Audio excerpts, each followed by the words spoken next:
지난 여러분 추석 연휴 때에 개봉된 남한산성이라는 영화를 보셨는지요? 그 보신 분들은 오늘 아마 실감나게 성경 본문을 이해할 수 있으리라고 생각합니다. 김훈의 소설을 배경으로 해서 고증을 거쳐서 정말 걸출한 배우들의 연륜으로 병자호란에 대한 얘기, 1636년 12월에서 1월까지 일어났던 47일간의 조선 나라가 겪었던 비참한 일들을 영화화한 겁니다. 조선의 운명이 걸린 47일이었죠. 그 병자호란이 일어나기 9년 전에 정묘호란이라는 게 일어났는데, 이 호란이라고 하는 것은 쉽게 말해서 오랑캐, 우리가 늘 여진족, 저 북쪽의 오랑캐라고 생각하고 아주 우습게 생각했던 오랑캐, 후금이라고 하는 나라를 만들어서 우리나라를 침범해 왔는데 우리가 무방비였죠. 선조 이후에 또 무방비였죠. 그래서 정묘호란이 일어났고 우리나라에서 그 후금에다가 형님 대우를 하겠다는 형제의 언약을 맺었습니다. 우리가 형님같이 잘 대우하겠습니다. 그렇게 했는데 시간이 가면서 보니까 우리가 자기 나라를 조금 경원시하고 명나라와 계속 관계를 가지니 이렇게 둬서는 안 되겠다라고 해서 10만 명의 대군을 거느리고 우리나라에 후금이 쳐들어온 것이 병자호란입니다. 그 추운 겨울에 왕이 강화도로 피난을 가려다가 결국은 가지 못하고 남한산성으로 쫓겨서 급하게 간 겁니다. 그 대소신녀들을 데리고 그 남한산성으로 피난을 갔는데 완전히 도가 든 쥐가 돼버린 것이죠. 밤에 그걸 탈출해 나가려고 여러 번 시도했지만은 땅은 얼어있고 눈은 녹있고 말을 모니까 말이 미끄러져 넘어지니까 갈 수가 없게 된 거예요. 결국은 포기하고 그 안에 들어서 한 주민들하고 10,000여 명 가까이가 그 좁은 남한산성에 들어가 있는 거예요. 날씨는 춥고, 여러분 지금 추운 거하고 비교가 안 되죠. 얼마나 추웠겠습니까? 한 추울 때 날씨는 춥죠. 양식은 제한되는데 떨어져 가지요. 군사들은 동상에 걸려 사기가 떨어지죠. 전쟁할 그런 기력이 못 되는 거예요, 나라가. 그럼에도 사람들은 계속 논리 전쟁을 하는 겁니다. 2년 전쟁, 신념의 전쟁, 두뇌의 전쟁을 끊임없이 나라가 정말 풍전등화 이상으로 멸망 직전에 와 있는데도 싸움하는 겁니다. 친화파의 대표는 나와서 이렇게 왕에게 얘기합니다. 왕이여, 전하, 조선의 사직을 지키기 위해서 백성과 함께 죽어보기를 선택하지 마시고 후일을 도모하십시오. 지금 잠시 무릎을 꿇고 후일을 도모하십시오. 이렇게 주청을 합니다. 그런데 상대방에 있는 사람은 또 적합하는 뭐라 그러죠? 어떻게 세운 왕조고 종묘사직을 왕이 목숨을 걸고 지켜야 되지 않겠느냐? 당신이 칸의 신하가 되겠느냐? 우리가 어떻게 오랑캐 신하가 되겠냐? 있을 수 없는 것이다. 나라를 지켜야 된다. 두 사람 난 맞죠. 명분은 맞는 거예요. 명분은 맞는 거예요. 307, 80년 전에 일어났던 일이나 지금 일어난 일이나 너무나 비슷하다고 하는데 참 안타까움을 금할 수가 없습니다. 거기에 나오는 평범한 서민이었던 대장장이 날새라고 하는 사람이 이런 말을 했습니다. 우리는 옛날부터 벼슬아치들을 믿지 않았소이다. 우리는 조정을 믿지 않습니다. 참 무서운 말 아니에요? 일반 서민들은 조정을 믿지 않았고 벼슬아치를 믿지 않았다는 거예요. 너끼리 좋아서 떠들고 명분 싸움하는 것이지 우리한테 뭔 혜택을 줬느냐는 것이지, 뭘 먹였느냐는 것이지. 과거에도 조정에 대한 불신은 가득했습니다. 오늘 여러분 성경 예레미야서를 보시게 되면 바로 이 얘기가 예레미야서에 기록되어 있는 겁니다. 예레미야서를 여러분이 제대로 보시려고 하면 척하파와 친바벨론파의 싸움을 보시면 됩니다. 계속해서 이 두 파가 끊임없이 싸우다가 하나님의 뜻을 거스리고 다윗이 예루살렘을 수도로 삼은 지 약 430년 만에 예루살렘 성이 바벨론 군대에 의해서 짓밟히고 불태워지면서 왕과 예루살렘 주민들이 수천리 포로로 끌려가는 참혹한 일이 일어나게 됐습니다. 주전 587년에 다윗의 유대 왕국은 패망의 길을 가게 됩니다. 오늘 유대 왕국의 마지막 왕인 20대 왕 시드기야가 등장하고 그 막강한 당시에 권세를 가졌던 4명의 장관들, 그리고 예레미야 선지자, 그리고 또 한 사람, 오늘 주목할 인물인 구스넷이 에벳 멜렉이라고 하는 사람이 본문에 등장하고 있습니다. 먼저 선지자 예레미야라고 하는 사람을 생각해 봅시다. 예레미야는 힐기야라고 하는 제사장의 아들로 태어나서 20살에 하나님의 부름을 받았습니다. 그래서 약 70세가 될 때까지 50년 동안 하나님의 말씀을 대언을 했는데 그의 말씀은 일관성 있게 똑같은 말씀을 했다라는 거예요. 그는 남왕국이 패망할 때 한 5명의 왕과 함께 예언을 했는데 참 놀라운 사실은 5명의 왕이 한 사람도 예레미야의 말을 들어주지 않습니다. 귀밖에 듣는 것이죠. 귀밖에 듣는 것이죠. 답답하면 불러서 물어는 보지만은 그 말을 들어주지 않는 것입니다.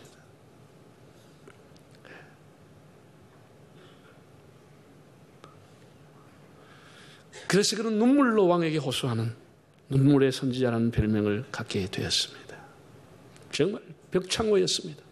말을 해도 들어주지 않는 것입니다. 그래서 예레미야는 그 자신이 백성들과 함께 바벨론 군대 포로로 끌려가다가 라마라고 하는 곳에서 바벨론의 최고 사령관인 느부사라단이 이 사실을 알고 행렬을 중지하고 예레미야를 불러서 선대하면서 풀어주었습니다.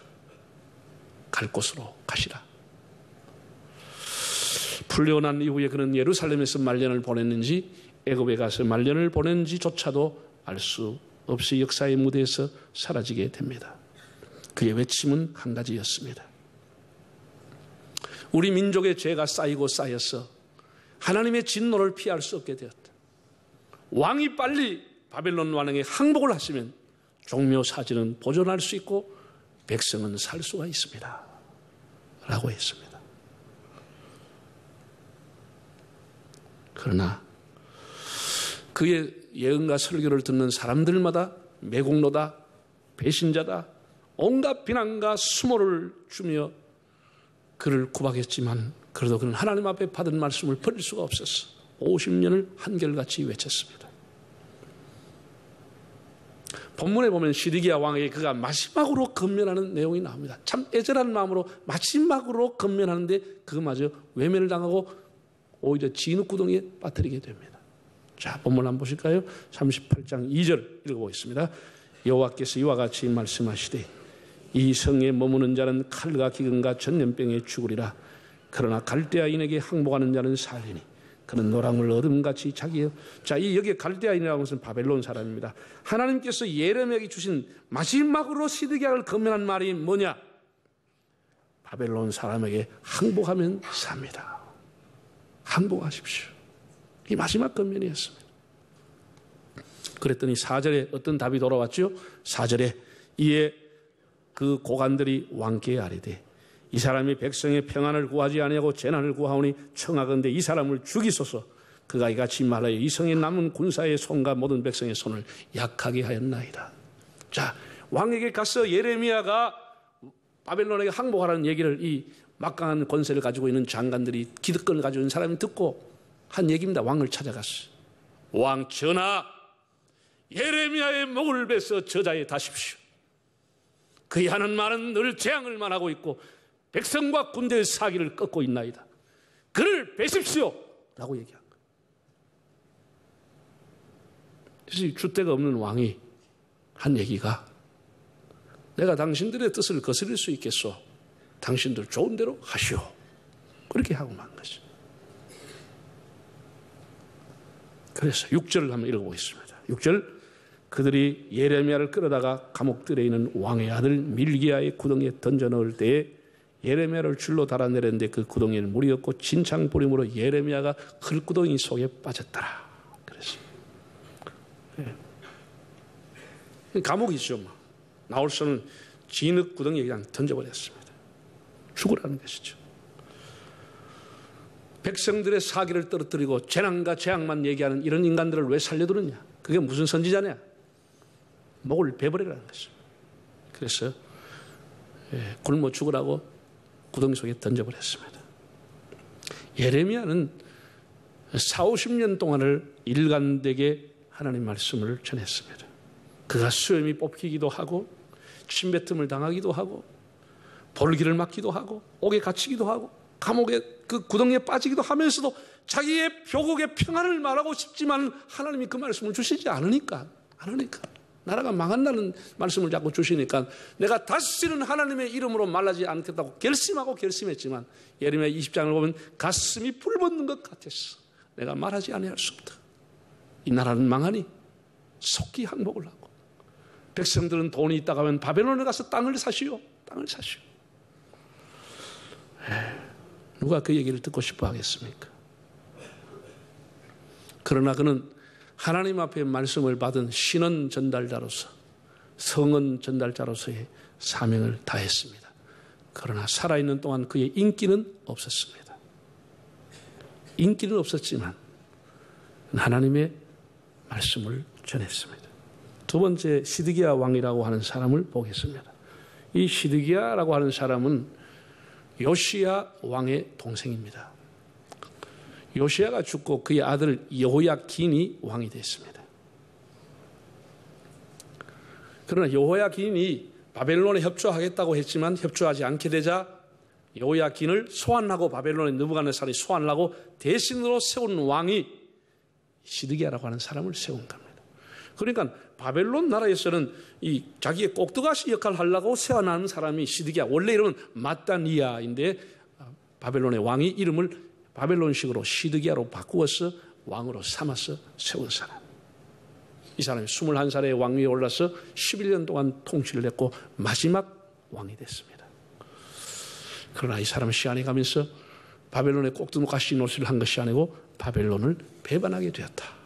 책가파가 됐다. 책가파의 얘기를 들었다. 그 얘기입니다.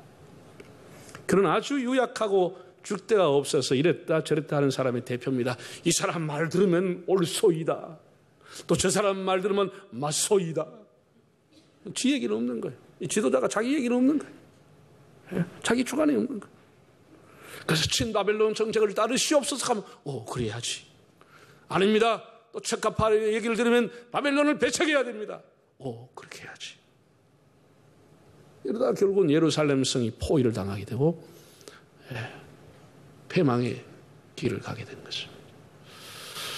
참 자기 곁에 대단한 사람인 예레미야가 곁에 있어서 늘 하나님 앞에 돌아올 것을 말해도 하나님 앞에 돌아올 생각은 안 하는 거예요. 참 이 시드기야의 특징은 뭐냐 하면 국가가 위기를 당한다. 자기 개인적으로 가정적으로 답답하고 어려움 당하면 항상 예레미야를 부르는 겁니다. 선지자를 불러보는 겁니다. 불러서 많은 대화를 하지만 한마디도 듣지는 않습니다. 참 독특한 사람입니다. 설교는 수없이 듣는데 항상 지 길로 가는 겁니다. 지 길로 가버리는 거죠. 수없이 교회 와서 설교 듣는데 가는 것은 항상 지 길로 가버리는 거죠. 이게 시드기야라는 사람. 답답하면 오라 그래. 하나님이 뭐라고 하더냐. 무슨 계시가 떨어졌냐? 이게 어떻게 하면 좋겠느냐? 이 항상 묻기를 물어 수십 번, 오늘 본문에도 3번이나 물었는데 한 번도 따라가진 않아. 묻기는 왜 묻는지 모르겠어. 한 번 따라가지 않아. 그래가지고 예레미야가 항복하라 그랬죠? 항복하라 그러니까 그 신하들이 그것을 알고 5절에 어떻게 하죠? 자, 5절 다시 한번 읽어보겠습니다.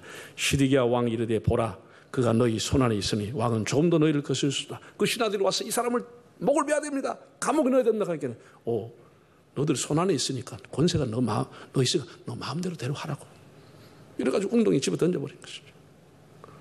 이 광경을 지켜보던 에벡멜렉이라고 하는 내시가 이렇게 얘기합니다. 8절에서 10절까지 얘기 한번 읽어볼까요? 에벡멜렉이 왕궁에서 나와 왕께 아뢰어 이르되 내 주 왕이여 저 사람들이 선지자 예레미야에 행한 모든 일은 악하니이다. 성중에 떡이 떨어졌거늘 그들이 그를 구덩이에 던져 넣었으니까 거기서 그건 악한 일이고 그건 사람을 굶어 죽게 한 일인데 왕이여 절대로 아니되옵나이다. 아니됩니다. 이렇게 얘기했더니 이번 또 10절에 뭐라 그러냐 이렇게 얘기합니다. 왕이 고스 사람 에벡멜렉에게 명령하리되 너는 여기서 30명 데리고 가서 예레미야를 죽을라 구해줘라. 이렇게 이 생각이 왔다. 이 사람을 얘기하면 너 권한이 있으니 뭐 죽이든지 마음대로 해라. 그리고 와서 절대로 그건 악한 일이 죽이면 안 된다 하면 맞아 30명 데려와 구해줘라. 주대가 없는 사람이 왔다 갔다 하는 거죠. 눈치를 보는 사람, 양다리를 거치는 사람, 용기와 자신과 신앙이 없으니까 항상 세상의 눈치 보고 교회 눈치 보고 하나님 눈치도 한번 슬쩍슬쩍 봐가면서도 지멋대로 살아가는 사람, 시드기야라고 하는 사람. 수많은 하나님의 권고를 받았지만 듣지 않았던 시드기야의 최후는 이렇게 마감이 됩니다. 그 다음 장 39장을 보면 유대 왕국의 패망이 나오는데 39장 6절에서 8절을 읽어보겠습니다. 바벨론의 왕이 림나에서 시드기야의 눈앞에서 그의 아들들을 죽였고, 왕이 즉 바벨론 왕이 또 유다의 모든 귀족을 죽였으며, 바벨론 왕이 또 시드기야의 눈을 빼게 하고 바벨론으로 옮기려고 사슬로 결박하였더라. 바벨론 사람들이 왕궁과 백성의 집을 불사르며 예루살렘 성벽을 헐어버렸다. 그러니까 전쟁이 나니까 그 이 겁쟁이가 우유부단히 놀래가지고 비밀통로로 도망을 가다 딱 잡혔어. 그래서 바벨론의 왕 앞에 느부갓네살 앞에 달달달 떨면서 와 있는데 왕이 머리를 들어라! 머리를 들게 하고 그 왕이 보는 앞에서 왕비와 왕자들 목을 다 쳐버렸어. 다 자기 보는 앞에서 다 죽여버렸어. 아첨하고 측근을 행사했던 인간들, 척가파들 목을 다 베버려. 다 귀족들 다 죽여버렸어. 자기 눈앞에서 자기 자식들이 다 죽었어. 자기 마누라 다 죽었어. 그래도 바벨론 왕이 화가들 불렀어요. 저놈의 두 눈을 빼버렸어. 두 눈을 빼버렸어. 두 눈을 빼버렸어. 시드기야 이렇게 비참하게 쇠사슬에 묶였어. 굴비처럼 묶여가 수천리 바벨론으로 백성들이 끌려가는 거예요. 하나님의 말씀을 거절했던 사람의 마지막 모습이 이렇게 기록되어 있는 것입니다. 세 번째, 이디오피아의 내시 에벳 멜렉이라고 하는 사람이 소개되어 있습니다. 정말 이 사람은 어디에서 어떤 일을 했는지를 잘 기록되어 있지 않지만, 어떻게 왕궁까지 왔는지는 기록되어 있지 않지만 구스 사람 넷이라고 했습니다.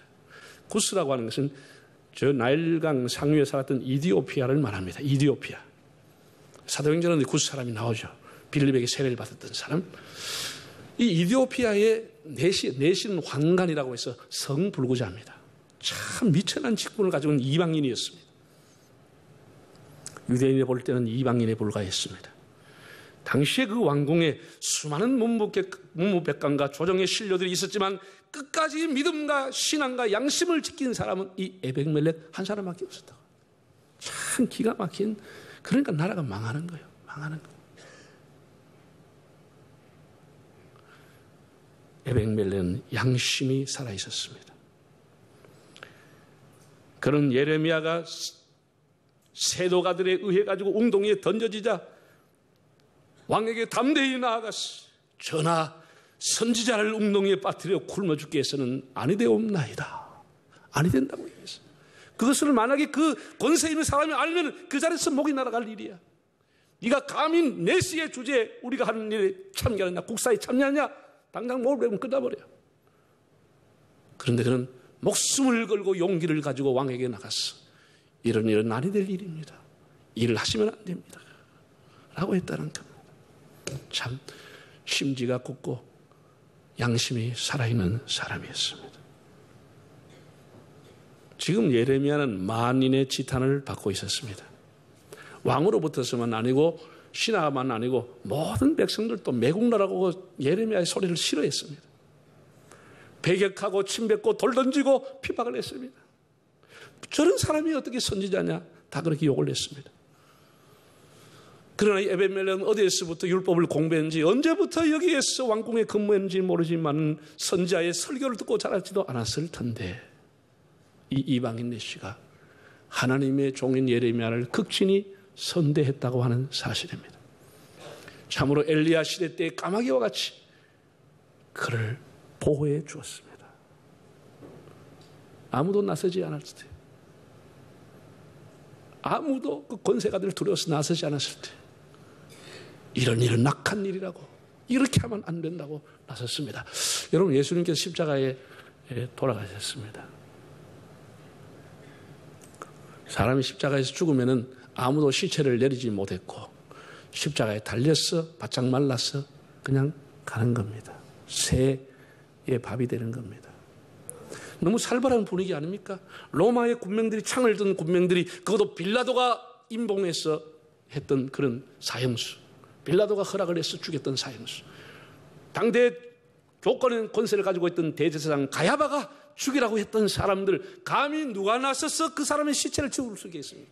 그 살벌한 분위기 속에 이때 나이가 많은 아리마대 요셉이라고 하는 사람이 빌라도에게 왔습니다. 총독각하, 제가 저 예수의 시신을 장사하고 싶습니다. 저렇게 매달아 두어서는 되지 않지 않습니까? 그래서 빌라도가 감동을 받아서 그렇게 하라고, 자기가 들어가려고 파놓았던 무덤에 예수님을 장사 지냈다고 했습니다. 그러나 그 당시에 예수님은 많은 사람의 인기가 있었습니다. 많은 사람이 따랐습니다. 가는 곳마다 기적을 행해서 수많은 사람이 예수님 가운데 모여들었습니다. 인기가 있었던 분이었습니다. 그러나 그렇게 하기도 힘들었죠, 분위기가. 그러나 목숨을 걸고 빌라도에게 시신을 장사할 것을 허락을 받았습니다. 그러나 지금 에벤멜렛은 그거하고 비교가 안 될 만큼 살벌한 분위기. 예레미야 선지자 자체가 인기가 없던 사람이었어요. 다 짓밟아 죽이려고 했던 사람. 그런데 그가 이렇게 하면 안 된다고, 이것은 악한 사람이라고, 이 하나님께서 이 모든 것을 다 지켜보시는 것입니다. 하나님이 이 모든 것을 지켜보시고 그에게 어떻게 예우해 주었느냐, 어떻게 예우해 주었느냐. 하나님은 선지자 예레미야를 불렀습니다. 불러가지고 에벡멜렉이라고 하는 한 사람에 대해서 이렇게 예언을 해주라고 말씀을 주었습니다. 한 사람에게. 자, 한번 읽어보겠습니다. 39장 16절부터 너는 가서 구스인 에벳멜렉에게 말하기를 만군의 여호와 이스라엘 하나님 말씀에 내가 이 성에 재난을 내리고 복을 내리지 아니하리라 한 나의 말이 그날에 네 눈앞에 이루리라. 여호와의 말씀이니라. 내가 그날이 무슨 날이죠? 예루살렘이 불타고 함락되는 그날에 너를 구원하리니, 에비멜렉 너를 구원하리니 네가 그 두려워하는 사람들의 손에 넘겨지지 아니하리라. 내가 반드시 너를 구원할 것인지, 네가 칼에 죽지 아니하고 네가 노략물같이 네 목숨을 얻을 것이니 이는 네가 나를 뭐 했음이라? 믿었음이니라. 여호와의 말씀이니라.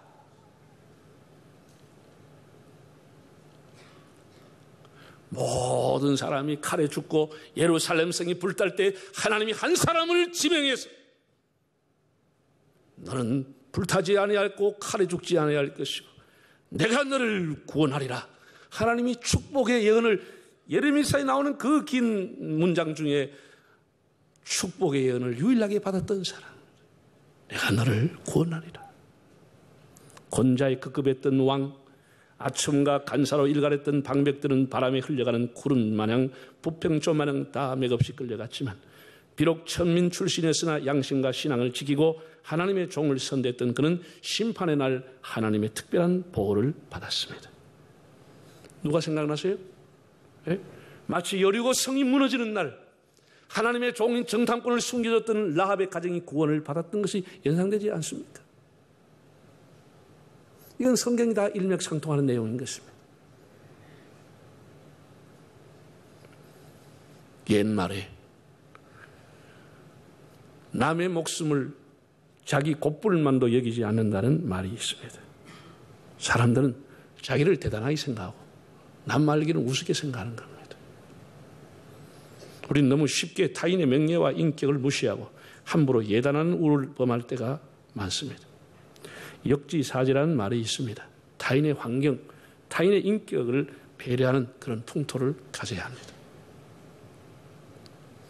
하나님은 에벡멜렉에게 이렇게 말씀했습니다. 네가 나를 믿었음이니라. 하나님을 두려워했다는 거예요. 하나님의 심판대 앞에 설 것을 두렵게 생각하고 네가 나를 믿었다라는 거예요. 그런 일이 악한 일이라고 하는 것을 너는 알고 그래 나를 믿었기 때문에 그 행동을 한 것이다. 하나님 그렇게 판단한 것이다.